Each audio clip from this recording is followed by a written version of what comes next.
The Realme GT Neo 2 was officially launched in the Nepalese market on 10th November 2021. This phone was initially marketed as a flagship killer. Therefore, let's test out if the phone really is a flagship killer and is it worthy to compete against other flagship phones available in the market right now.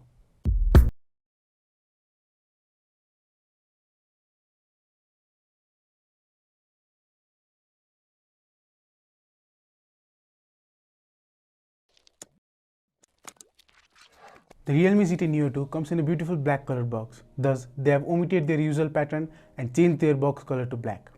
Inside the box, you can see a 65-watt adapter and a Type-C cable. If you go to the paper section, you will see a silicone case and a SIM ejector tool. Talking about the design of this phone, I personally have been using this neo green color and it looks absolutely stunning. Making this phone better, here's a dare to leap text. As of now, you can find this phone in 3 color variants: neo green, neo blue and neo black. The GT Neo 2 gets a satin glass finish on the rear that is protected by Corning Gorilla Glass, giving it a more premium feel. Also, the grip feels sturdy and firm. This phone flaunts a rectangular camera cutout hump at the back, which looks a lot like OnePlus 9. Similarly, at the front, it packs a punch-hole camera in the top left corner, and the phone also gets under-display fingerprint sensor, Face ID feature to unlock and access the phone. Being a flagship killer, this phone comes with an amazing display. The Samsung E4 AMOLED display used in this phone produces stunning visuals. Honestly, Realme has done an amazing job using this display. This is one of the best display in this budget. In addition to this, the phone also has an extended Full HD resolution that supports HDR10 Plus content and shows smooth movements thanks to the refresh rate up to 120 Hz. On papers, this phone has a max brightness of 1300 nits and you will have no issues using this indoors or outdoors. This phone also features always on display, which looks super cool to me. This phone is equipped with Snapdragon's 870 5G chipset built on 7nm tech, which provides really good gaming experience. We performed couple of standard benchmark tests to see how this phone stands against competition. In Geekbench 5's single-core and multi-core test, this phone managed to get 999 and 3036 respectively. We also played few games to test the smoothness and the thermal performance of this phone.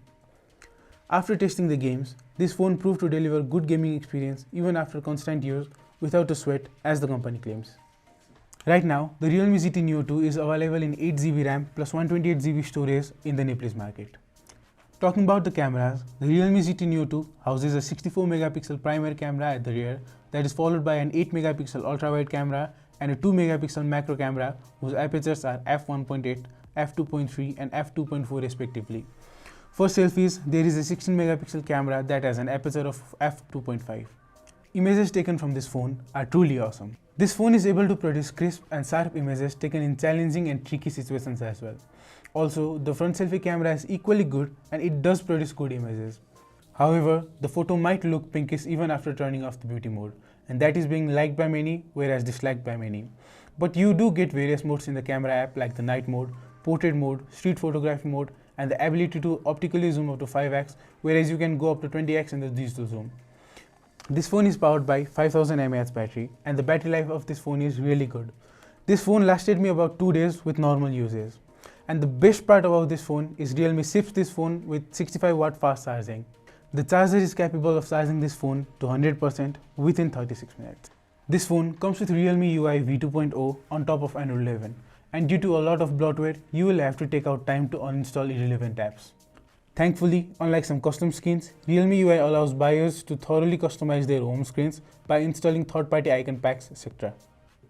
You will also get some other features using this UI, including screen and call recording system, screen on and off gestures, and dark mode. Personally, I feel like the Realme again is targeting the upper class level of the phones, but it lacks features for that. So I feel like this is a perfect line between higher class phones and lower class phones. This is the perfect budget phone. If you like our videos, consider subscribing us and share your thoughts in the comment section below.